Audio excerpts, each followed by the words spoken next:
Okay. Will you introduce yourself to the world, please? I am okay. I'm Walter P.o.p.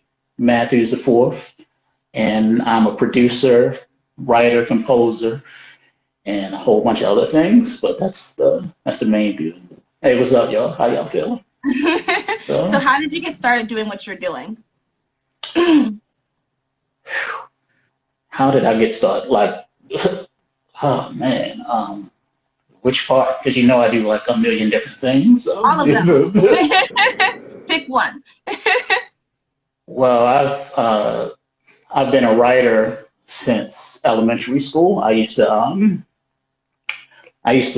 make what I call them pocket comic books, and all of the all of the cartoon the afternoon cartoons that used to be on like in the 80s. I would draw them and create my own stories to them. And I never knew I had a gift of writing. I would do well on all of the writers test and everything. And but yeah, I would write original stories to uh, cartoons that were already on TV, and you know, then eventually I got into hip hop. You know, um, LL was the first rapper that really captivated me.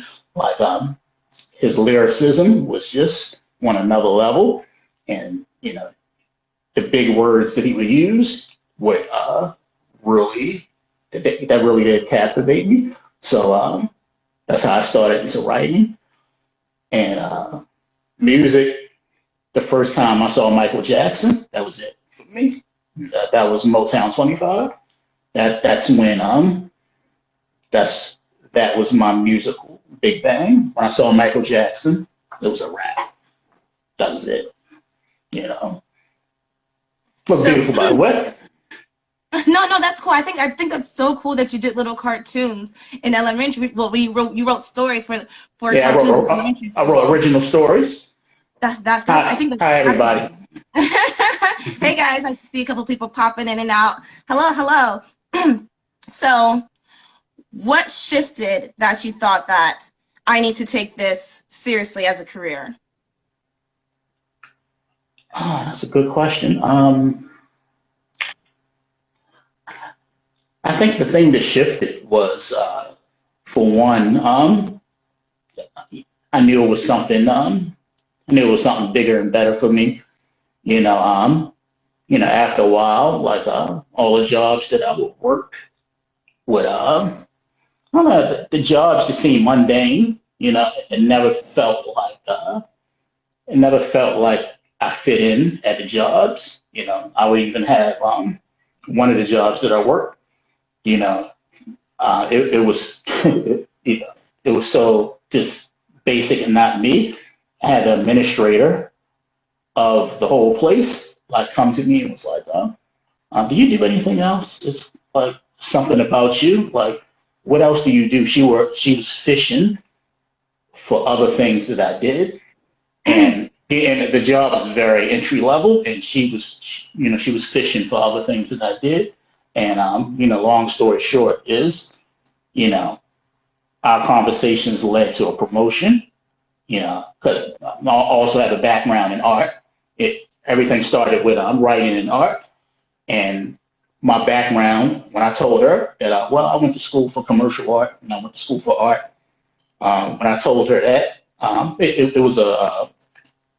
it was a senior facility that I worked at, and when I told her that, that led to a promotion. I started on my free time painting for the seniors, and that led to a promotion. That led to a promotion out of the position that I was in. And so I think it was assistant activity director or something like that. But just somebody seeing something in me elevated me to doing. I mean, and when I worked with the seniors, I was doing things that I was talented in, art, music, all of that. So, you know, it's amazing when somebody like sees something in you I'll never forget that story. Because that was one of the things that lit the spark in me as a creative doing it as a career. I hope That's that so wasn't too cool. long-winded. No, I love it. No, it's long with it. Yeah, That was a really nice story. I love that. What I was the probably write worst about that job? story. What's the word? What was the worst job that you've ever had? Oh my God. Uh, I'm in the health field, right? Hmm. But the worst job I had was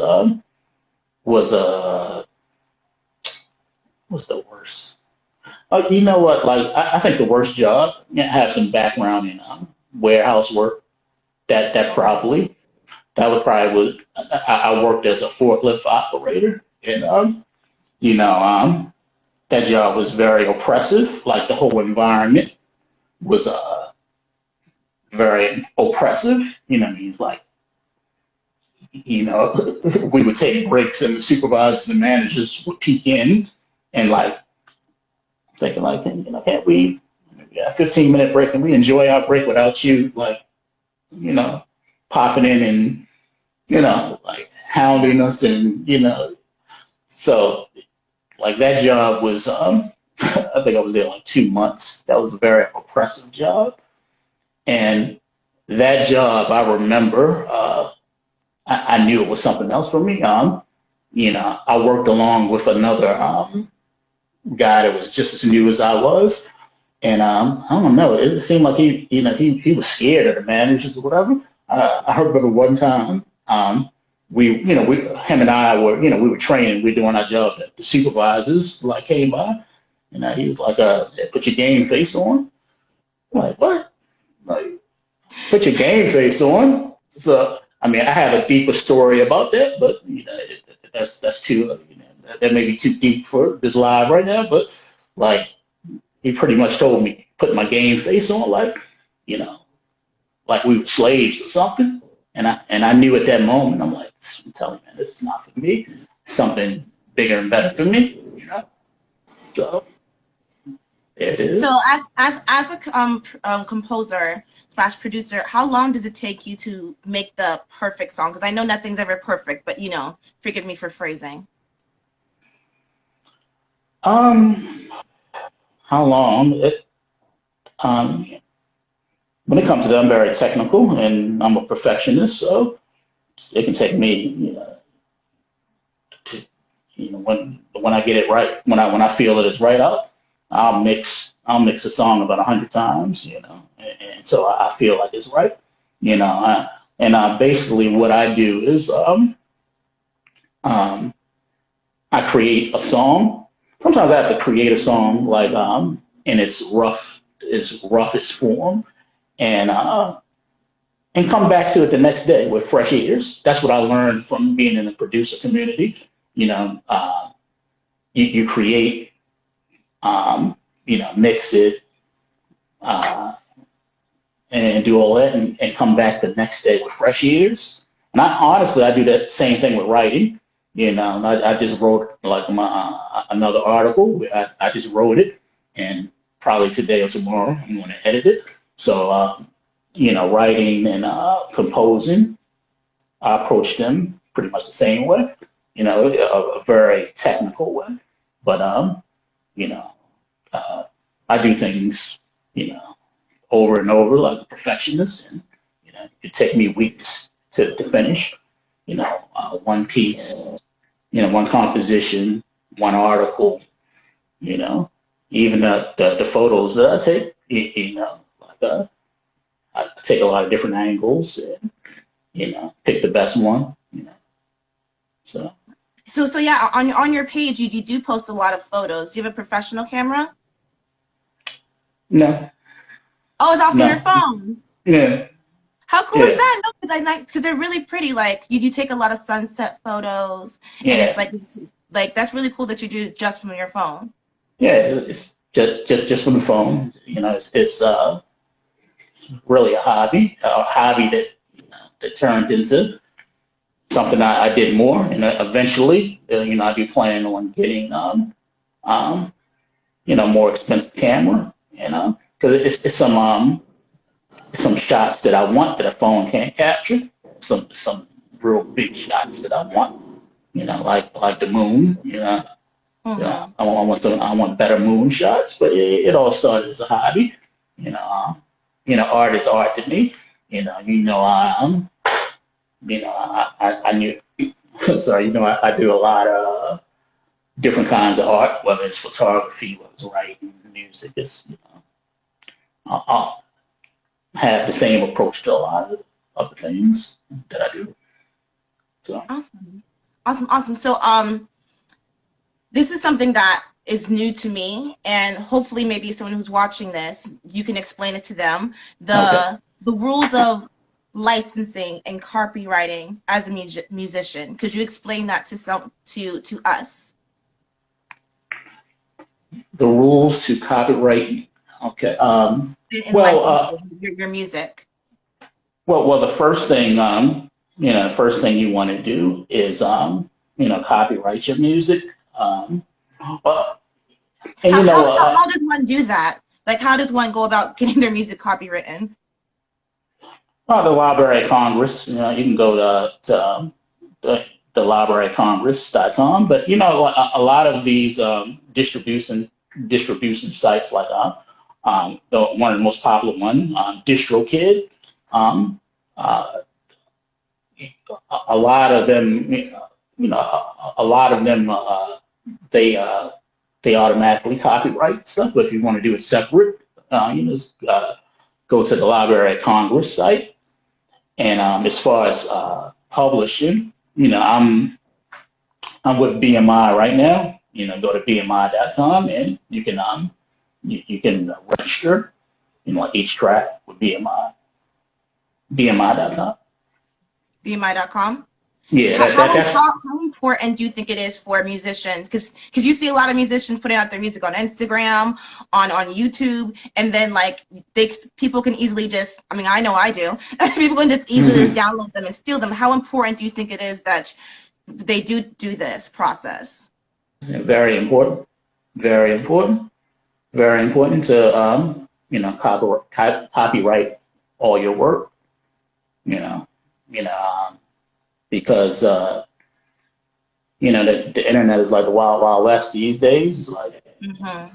that's why I notice a lot of in the producer community, a lot of producers that put their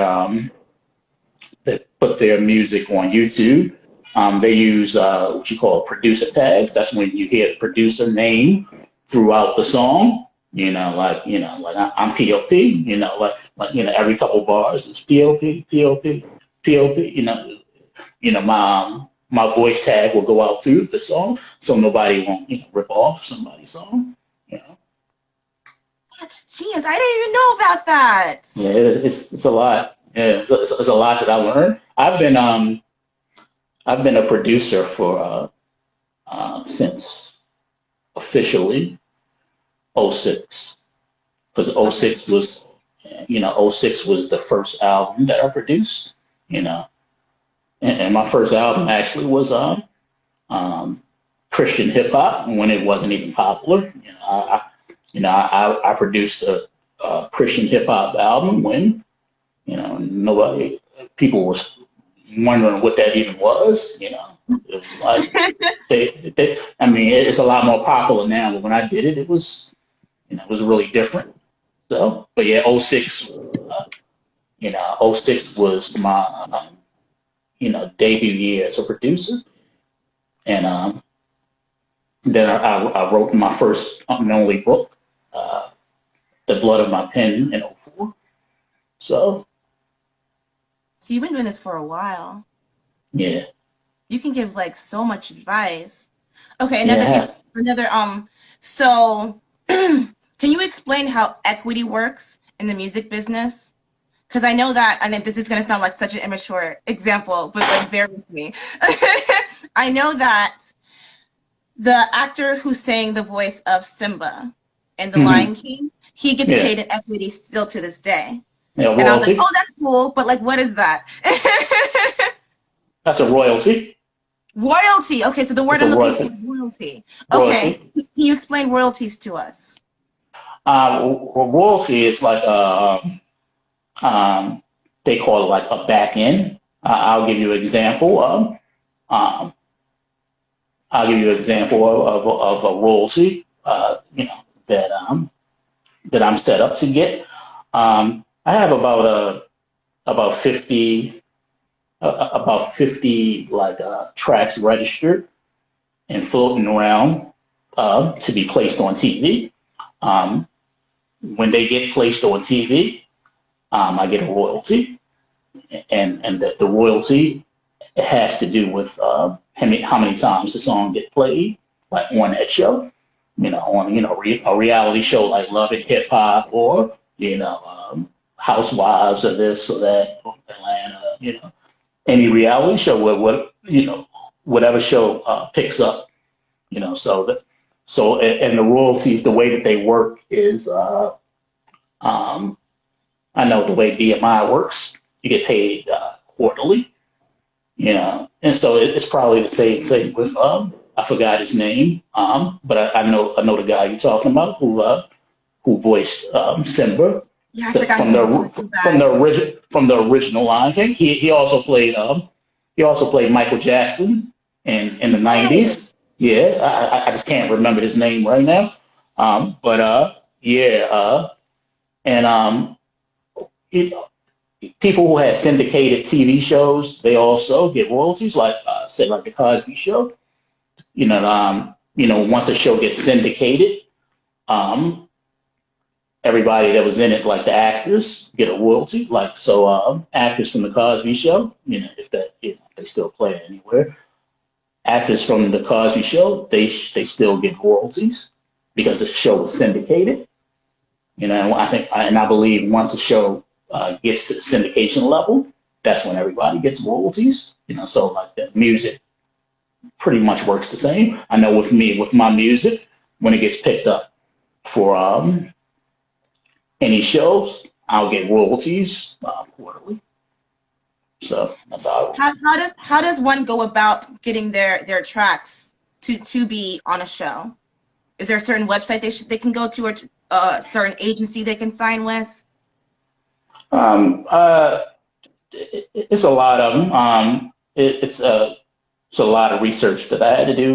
I would do your research, Google, Google Sync licensing, and there's a lot of, because it's a lot of resources. So I would do your due diligence and sync Google Sync licensing, and so a lot of stuff. Like Google Sync license and Google, just be direct. Google how to get my tracks on TV and sync licensing. Yeah, and there's a lot of stuff that'll come up. I've done a lot of research over like the last 5 years. There's a lot of stuff out there, and a lot of stuff that I can help people with. Anybody needs some help, just DM me. Gotta give you some resources. I'll lead you the right way. And he's very friendly, guys, and he replies really fast, because I follow a lot of rappers, ironically. I don't know why. But I'm like, I'm always a little wary when they put their music out there, because I'm like, someone's gonna try and steal it and claim it as their own, you know? Yeah. Because like you said, it's a dog eat dog world. I keep it simple and direct. I like that. Yeah. Okay. Yeah. So why aren't And you in Hollywood right now? that's a good question, but I will be. I will be. You for sure will be. Don't Yeah, I forget will about be. me. Just send me Oh, $5 when you get there. it's more than that. Let me just sleep on I your never couch forget. for a week. I'll figure it out after that. Yeah. So we're talking so much about music, but you're also a writer, phenomenal writer. You post Thank you. your writings, I would say pretty much every day, right? Like you don't really take a day Um. off. Uh. Yeah. I mean. Yeah, I do. I post quotes to Instagram and But they're your Facebook. original quotes, though. Like they're not copied quotes. Yeah, yeah. It's I like writing spontaneously. Now like with now that I'm doing articles, and you can ask me more about that, but now that I'm doing articles, I spend more time on those because they actually get published, and seen by a wider like audience. So, I take a lot more time and thought into uh, writing those. Like I write my articles like I would write and edit a book. You know? Can you tell us about the process of getting a book published? Uh, well, when that's something. When when I got my book published, self-published in '04, a lot of things were different. Like back then, I actually published my book and published the ebook before. I don't even think it was a Kindle yet. It wasn't even a Kindle to tablet yet.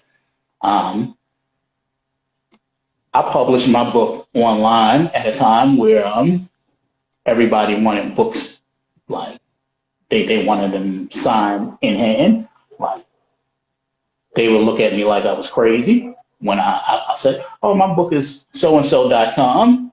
Like, no, yeah, I want it in hand. This is '04. Like I said, tablets weren't out.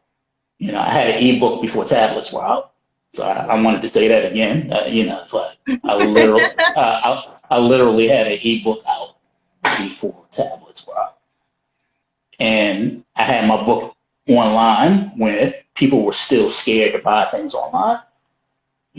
Nobody wanted to buy anything online in '04.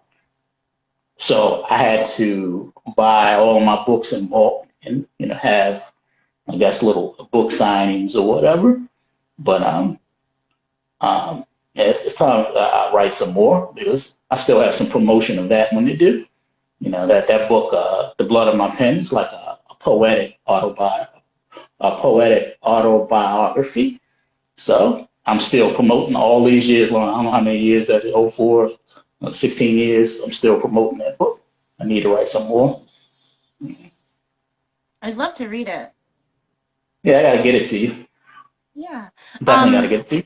so would you recommend to writers now just sticking electronic? Don't make paper books. That's Paper, talk about paperback, right? paperback. Thank you. Yeah. No, do both because do both. People still like both. A lot of websites. You know, um, when I do my next like books, I'm going to look for like another publisher. I mean, I'm like the one that's on now is called Lulu. And I may go back with them. But when I published my first book, it there weren't many self-published. There weren't many self-publishers out there that did print on demand. Print on demand is, that's what I was really looking for because I could order my books in bulk and then, sell them wherever I went. But um, I lost my train of thought. How does one like get a book signing? Do you just call a bookstore and be like, "Hey, I'm a writer. I would like to set up a tent outside"? How does that work? Well, to be honest with you, when I did book signings, it wasn't like major book signings. It was like I would set things up with family. Oh, Yeah, it was more of a family like thing.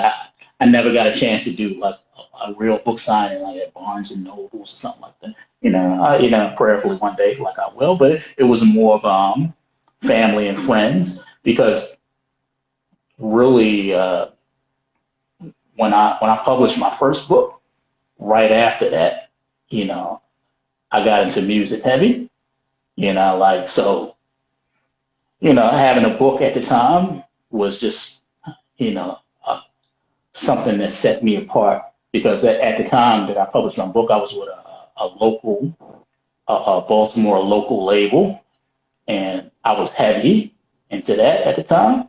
So really, I mean, I was with a local label, a local record label, and everybody there was so talented. It made me step my game up as an artist because I do have one hip hop album as an artist, but this label that I was at, it was so many talented singers and rappers. It's like you had no choice but to step your game up. So when I published that book, that was the thing that set me apart, everybody, because as a rapper at the time, I mean, they were heavyweights. I was the low man on the totem pole at that time. So like the book, when I published the book, nobody knew anybody like from the neighborhood that had their own book. That was, publishing a book was different, and it was like such a big accomplishment for like my circle. Everybody had, you know, uh, everybody rapped, everybody had a CD, and but publishing a book was that really set me apart, and and one of the origins of how I got the name P.o.p. You know, if you're curious about like that name. So, do you have any advice for writers, composers, musicians in general for how to take your career to the next level, like you have? Well, it takes a lot of discipline. Mm, Uh, takes a lot of discipline. Takes a lot of faith. Takes a lot of belief in yourself. You know, you know, there are some days that you're not going to feel like doing, especially you're not going to feel like doing, especially if you still have a full time job. You know, a lot of times when you have a full time job, it's like when you get off, it's like you're ready to watch Netflix, ready to kick back, and it's not a lot of energy. I have to really push myself to do this. On my off days. So uh, you have to you have to do your craft when you don't feel like it. You know, you can get out of the mindset of thinking that you're going to work on something. You know, when you're always rested, when you always feel like doing it. The thing that's going to separate you is doing things that's uncomfortable, doing it when you don't feel like doing it. You know, and I've been doing that a lot more. Um, almost like tricking my mind. A day that is supposed to be my relaxed day. You know what? I'm gonna switch it up. yeah. I'm gonna switch it up. I'm gonna turn this computer on, and I'm gonna work on something. So, be diligent, be disciplined, believe in yourself, and find something that you're passionate about. You know, um, if think about the thing that you do that you would do it without any money. You know, think about that. Like something that is fun to do that you're not thinking about like your career or money or something. That's actually my brand Q to Score. When I created Q to Score, um, that's my Q to Score is my composer hat. When I created Q to Score, that just came from pure love because when I was young, when I was young, my mother would take me to movies, and I always would love the movie soundtrack. Like I think the first one was Superman the movie, and I fell in love with the original scores. So you know, I started doing that myself, and just as a hobby, and it turned into something bigger. So I hope that answered your question. No, it does. It Yeah. does. It does. I'm so happy that I know you. Oh, that's so kind. Thank you. I, I, Thank you. I I sincerely am. Well, we go back literally since I first started vlogging, and this is our first time meeting each other in person. I just thought Yeah. about that. That's so awesome. Well, I guess not in Yeah. person. You know what I'm saying, though? Yeah. It's the first time that we've talked. You know. Yeah, that's so awesome. I'm so Look, happy that I know you. same here. Same Okay, here. so where can people find you, follow you, stalk you, all that fun stuff? Well, you can stalk me, Lonzo. You know, you mess with me about this, like sometimes, like how many accounts I have. But I have a couple accounts. You know, A couple. yeah, yeah. You know, P.o.p. the producer, P.o.p. the writer, Q the score. You know, they're the main ones. P.o.p. the producer, P.o.p. the writer. They're the main two. And then I have a photography one. Zen is within, and what else? They're the main ones. Just you can look up P.o.p. the producer, at P.o.p. the producer, at P.o.p. the writer. The one I'm on right now. Yeah. Awesome, awesome. Thank you so much for this. This was so, No, I, thank I you. think this was very, very, very educational, which, Yeah. I can like that though. Like I am always down to have like a fun, like, silly time, but also at the end of the day, like I want to make sure that we're educating one another. So, Yeah, and I want to let everybody know that doing this is way out of my comfort zone. This is my first live ever. first You of know, many. yeah, first of many. This was the one. This was the first one. Yeah, and I jumped out there, stepped out of. I'm terrified to hear the playback of it. You know, but, It'll be great. It'll be fine. It'll be fine. because if I play it back, I know I'm going to want to edit and produce it and remix it. Ooh, okay. Well, do you mind sending me that version too? And I'll obviously Uh, share it and stuff, all that fun stuff. oh, thank you. Um, Clark's mission. Thank you so much. Nikki's so awesome. Okay. All right. So let me go put some clothes on before I go to work. Oh, you got to go to work. Yeah. Yeah, no Well, days off. Woo. Thank you yeah. so, so, so much for this. This Oh, was, thank you. I'm so glad I woke up early for this. This definitely was my pleasure. All right, I'll talk to you later. Okay. All right. All right.